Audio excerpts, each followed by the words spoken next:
आप देख रहे हैं इंडिया टाउन न्यूज, भारत की बात। शासन की ये कैसी नीति है जहां बच्चों का भविष्य एक ही शिक्षक के भरोसे चलाया जा रहा है।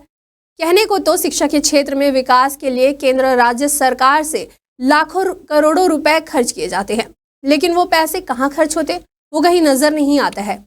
वहीं छत्तीसगढ़ में आदिवासी बच्चों को वीआईपी कहा जाता है, लेकिन ये मासूम बच्चे एक स्कूल भवन में एक सहायक शिक्षक के भरोसे बिना स्कूल ड्रेस और बिना किताबों की पढ़ाई करने के लिए मजबूर है।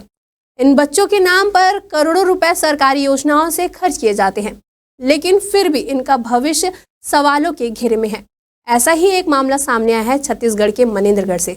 आखिरकार क्या है पूरा मामला, दिखाते हमारे इस खास रिपोर्ट में। नमस्कार, स्वागत है आपका इंडिया टाउन न्यूज में और मैं हूं आपके साथ रंजना राज।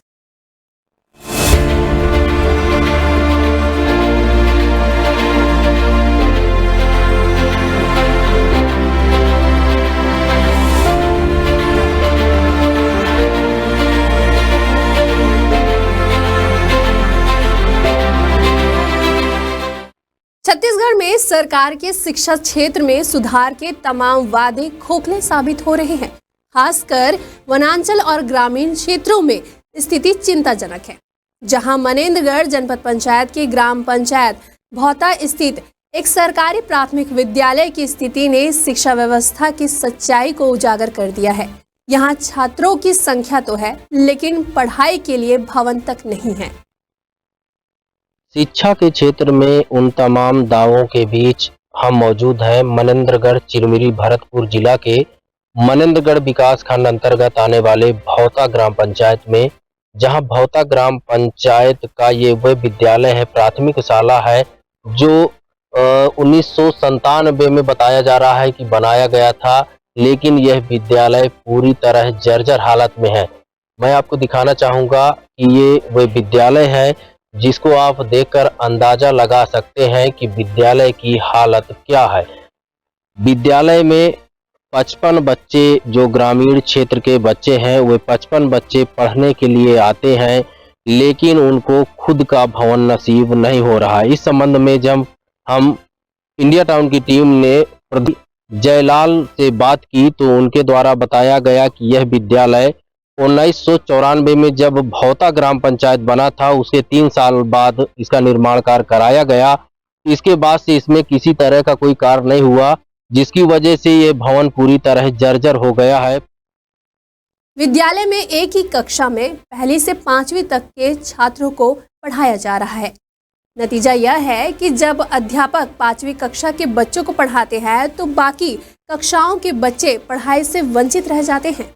इसी तरह पहली कक्षा के बच्चों को पढ़ाने के दौरान दूसरी से 5वीं तक के बच्चों की पढ़ाई प्रभावित होती है। सरकार जल्दी से स्कूल बनवा ले, पढ़ने में हमको दिक्कत होती है। क्या नाम है तुम्हारा? अस्मित टोप्पो। दिक्कत होती है विद्यालय में? जी। कैसी दिक्कत होती है? सरकार स्कूल बनवाए, पढ़ाई में दिक्कत होती है। होती है जी। इकट्ठा तो लोग बैठते हो? जी। स्कूल का भवन पूरी तरह से जर्जर हो चुका है, जिससे बच्चों की पढ़ाई और सुरक्षा दोनों ही खतरे में है। वहीं लोगों का कहना है कि स्कूल में ना तो पर्याप्त फर्नीचर है, ना ही शौचालय और पीने की पानी की उचित व्यवस्था भी नहीं है।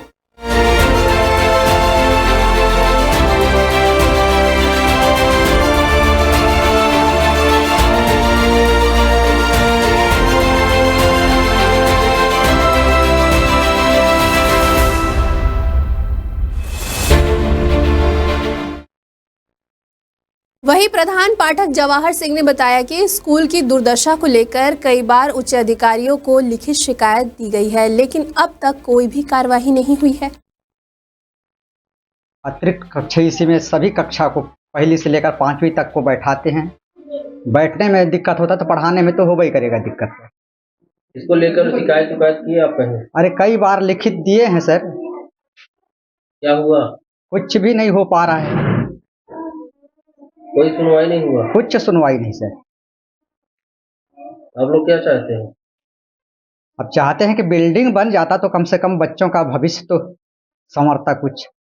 अब एक ही ठो रूम में कैसे कैसे पढ़ाएंगे, बड़ी समस्या होता है सर। पहली से 5वीं कक्षा तक को एक एक रूम में पढ़ाना।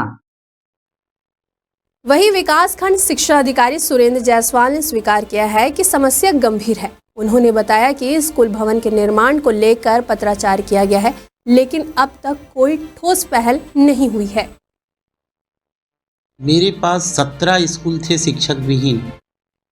17 स्कूल में 2-2 अतिरिक्त कक्ष की स्वीकृति हुई थी और राज्य शासन के द्वारा स्वीकृति प्रदान किया गया था 2 अतिरिक्त कक्ष का, और वो अतिरिक्त कक्ष प्रारंभ न होने के कारण उसकी राशि डीपीआई को वापस चली गई, जिसके कारण हमारे मनिंदगढ़ विकासखंड में अतिरिक्त कक्ष नहीं बन पाए, जिसके कारण आज तक भवन विहीन स्कूल की समस्या बनी हुई है। स्वास्थ्य मंत्री का विधानसभा क्षेत्र है, उसके बाद ये स्थिति है सामने आ रही स्कूलों में।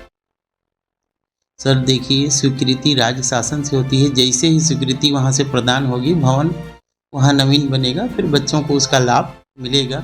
आप लोग से भी मेरा अपील है कि आप लोग भी इस बात को शासन तक पहुँचाएं कि जहाँ भवन नहीं है वहाँ के लिए भवन स्वीकृत किए जाएं और बच्चों को उसका लाभ मिल सके। ग्रामीणों का कहना है कि वे अपने बच्चों को शिक्षित करके उनका भविष्य संवारना चाहते हैं, लेकिन सरकारी व्यवस्था ने उनकी उम्मीद ही तोड़ दी है। परिणाम स्वरूप इन बच्चों का शिक्षा के क्षेत्र में विकास रुक जाता है और वे अंततः मजदूरी करने को मजबूर हो जाते हैं। वहीं इंडिया टाउन न्यूज़ के संवाददाता अशोक श्रीवास्तव ग्राउंड जीरो पर जाकर वहां की स्थिति का जायजा लिया। देखिए हमारी इस रिपोर्ट में। इसकी जानकारी देते हुए यहाँ के जो प्रधान पाठक है उन्होंने बताया कि इसके संबंध में हमने कई जिम्मेदार अधिकारियों को पत्राचार कर चुके हैं, कई बार लिख चुके हैं, लेकिन अभी तक इसके संबंध में किसी तरह की कोई पहल नहीं की गई है। इसी वजह से बच्चों को एक ही स्थान पर अतिरिक्त कक्ष में बैठाकर पढ़ाई कराने के लिए मजबूर होना पड़ रहा है।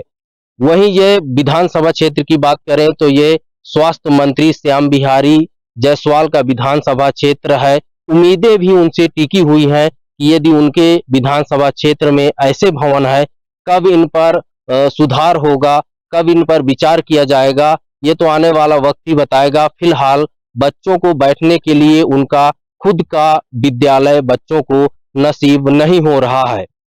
सरकार भले ही शिक्षा में सुधार के बड़े बड़े दावे करती हो, लेकिन भौता जैसे गांव की स्थिति यह बताती है कि सरकारी वादे जमीन पर उतरने से कोसों दूर है। ग्रामीणों ने सरकार से जल्द इस समस्या का समाधान करने की मांग की है। ये खास खबर हमें भेजी है मनिंदरगढ़ से अशोक श्रीवास्तव ने। फिर हाजिर होंगे एक नए विषय के साथ। फिलहाल मुझे दीजिए इजाजत। नमस्कार।